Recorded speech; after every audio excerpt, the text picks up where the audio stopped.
नमस्कार दोस्तों, मैं पीयूष और आज हम मालवा डायरी पे चर्चा करेंगे मल्हारराव होलकर जी के पोते और मां अहिल्या के इकलौते पुत्र मालेराव होलकर की, जिनके विषय में अक्सर हम लोगों से सुनते आए हैं कि वह बड़े शरारती थे, बड़े दुष्ट किस्म के थे। पर क्या ये सच्चाई है? वास्तव में मालेराव होलकर कैसे थे, हम जानेंगे आज के इस वीडियो में। दोस्तों, सन 1745 में जब मालेराव होलकर जी का जन्म हुआ तो पूरे मालवा में एक खुशी का माहौल हो गया। यह कोई छोटी मोटी बात नहीं थी। होलकर वंश को अपना नया वारिस मिल गया था।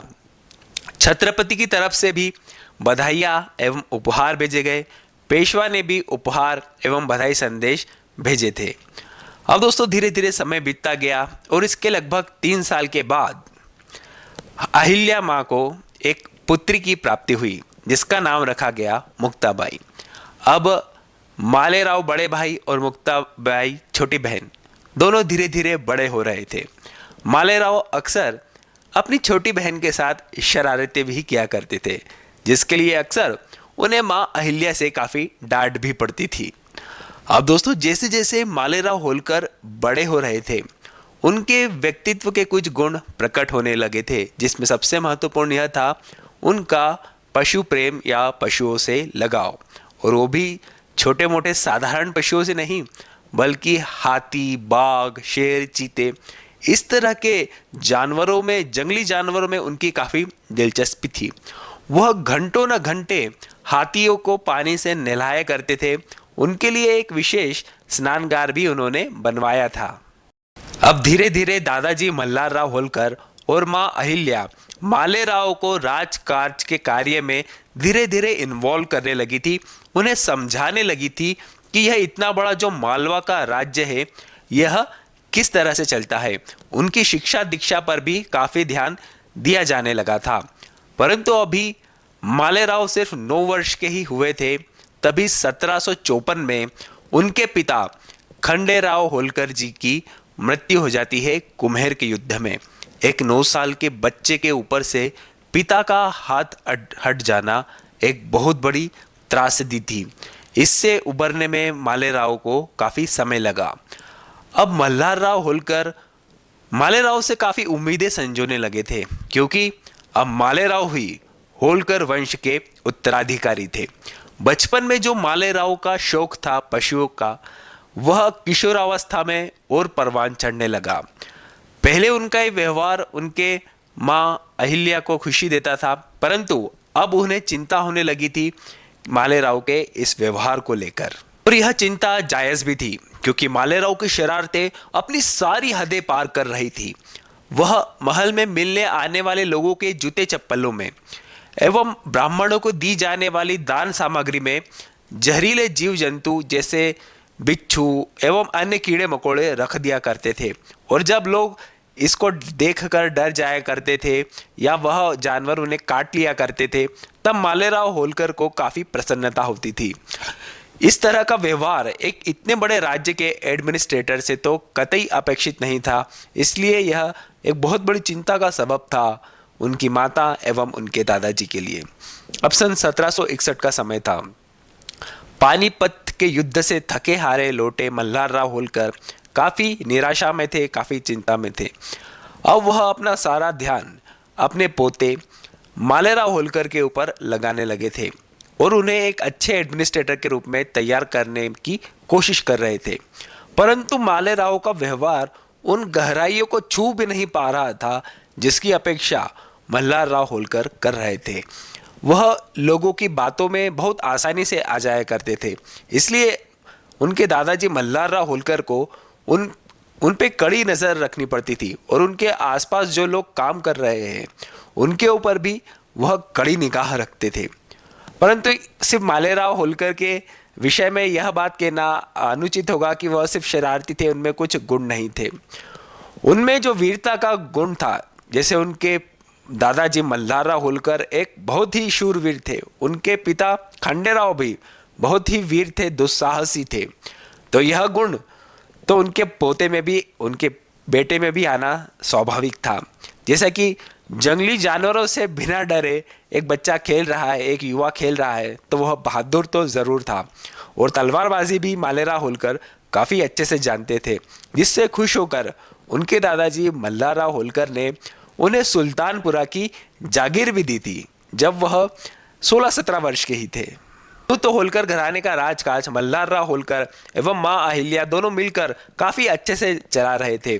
मल्हारराव होलकर जी की जिम्मेदारी हुआ करती थी राज्य का विस्तार करना एवं राजकोष को लगातार चौथ, सरदेशमुखी एवं अन्य टैक्सेस से भरते रहना, एवं मां अहिल्या इस एकत्रित हुए धन का किस तरह से उपयोग करना है, इसे कहाँ किसको कितना देना है, पेशवा को कितना भेजना है, तथा जो राज्य के संचालन के जो कार्य है उसमें कहाँ कितना पैसा लगाना है, इसकी देखरेख जो किया करती थी वह माँ अहिल्या करती थी।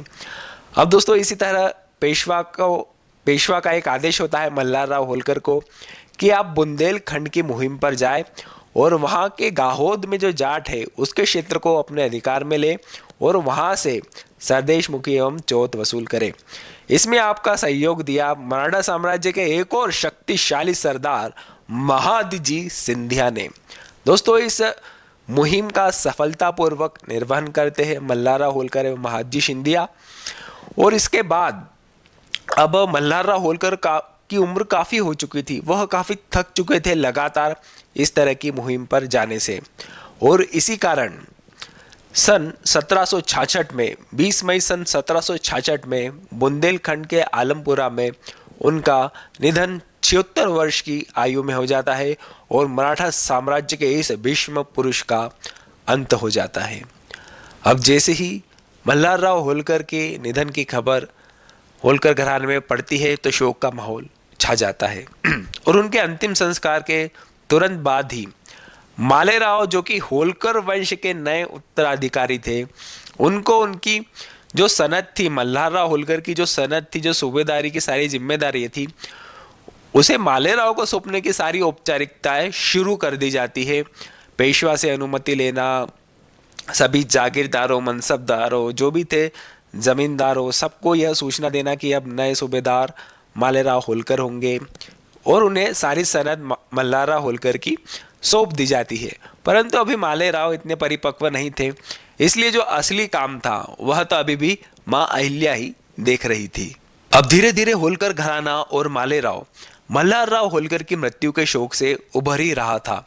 तभी महल में एक ऐसी घटना हो जाती है जिसका मालेराव के मनोमस्तिष्क पे काफी गहरा असर पड़ता है। हुआ यूं कि मालेराव को अपनी महल की एक दासी और साड़ियों पे जरी का काम करने वाले जुलाहे के बीच में संबंध होने का शक हो जाता है। यह थी तो एक छोटी सी बात, परंतु मालेराव अपने दिमाग में इस बात को बहुत बड़ा कर लेते हैं। उनके दिमाग में यही बातें चलती रहती कि इनका क्या संबंध है, ये क्या चल रहा है। और तभी अचानक महल में वह जुलाहा मालेराव के सामने आ जाता है। मालेराव उस पर टूट पड़ते हैं पूरी आक्रामकता से और उस पर जानलेवा हमला करते हैं, जिसमें तुरंत ही उस जुलाहे की मृत्यु हो जाती है। जब इस खबर का समाचार मां अहिल्या के पास जाता है तो वह काफी क्रोधित हो जाती है। वह मालेराव को डांट भी लगाती है और बाद में इस घटना की पूरी जांच पड़ताल भी करवाती है, जिसमें पता चलता है कि वह जुलाहा तो निर्दोष था। अब जब मालेराव को यह बात पता चलती है कि वह जुलाहा निर्दोष था तो मां अहिल्या तो उन्हें डांटती ही डांटती है, परंतु मालेराव खुद आत्मग्लानि में डूब जाते हैं कि मैंने एक निर्दोष की हत्या कर दी। मैं देवी अहिल्या का पुत्र, जिन्हें न्याय की मूर्ति माना जाता है, उसके द्वारा एक निर्दोष की हत्या हो जाने का कलंक यह होलकर घराने पे मेरी वजह से लगा। इस सदमे में मालेराव काफी गहरे अवसाद में डूब जाते हैं।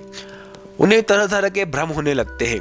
लोगों को यह लगता है कि उस जुलाहे का भूत मालेराव के सर पर चढ़ गया है, परंतु वास्तविकता यह थी कि उन्हें मानसिक तनाव काफी हद तक बहुत गहरा उनके दिमाग पर असर डालने लगता है। मां अहिल्या स्वयं उनकी देखरेख कर रही थी, परंतु 5 अप्रैल सन 1767 में मालेराव होलकर की मृत्यु हो जाती है इसी मानसिक तनाव के कारण।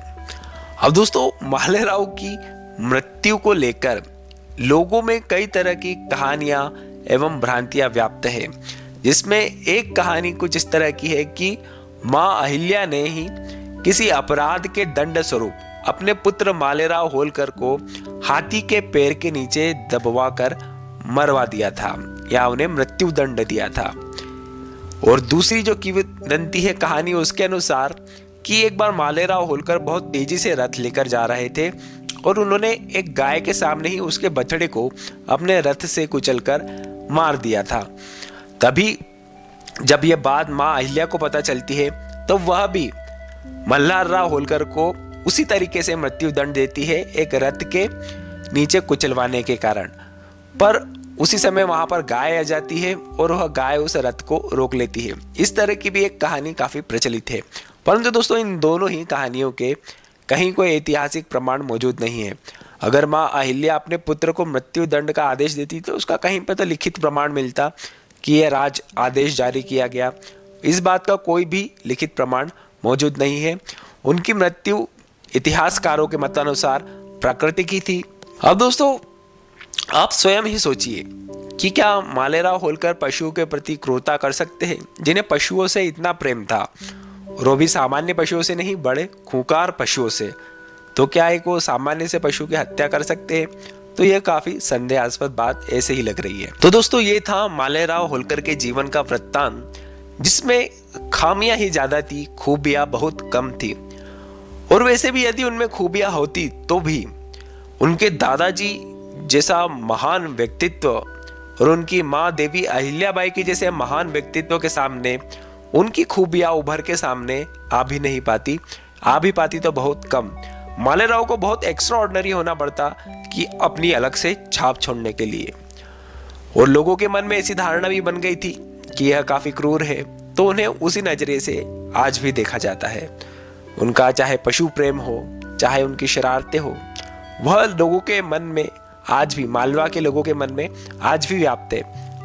मुझे भी याद है जब मैं बचपन में कोई शरारत किया करता था तो मेरी माँ मुझे कहती थी कि ये मालेराव पना कब छोड़ेगा। यानी कि वो भी मुझे कहती थी कि मेरे को भी बचपन से ही बताया गया कि मालेराव काफी शरारती था। तो दोस्तों मालेराव होलकर को हम होलकर वंश का एक ऐसा फूल कह सकते हैं जो कि खिलने से पहले ही मुरझा गया और लोगों को उसकी खुशबू कभी मिल ही नहीं पाई। रह गए लोगों की याद में बस वह उनकी यादों के कुछ कांटे जो कि आज भी चुभते हैं। तो दोस्तों मुलाकात होगी आपसे अगले वीडियो में, तब तक के लिए अपना ध्यान रखिएगा। नमस्कार।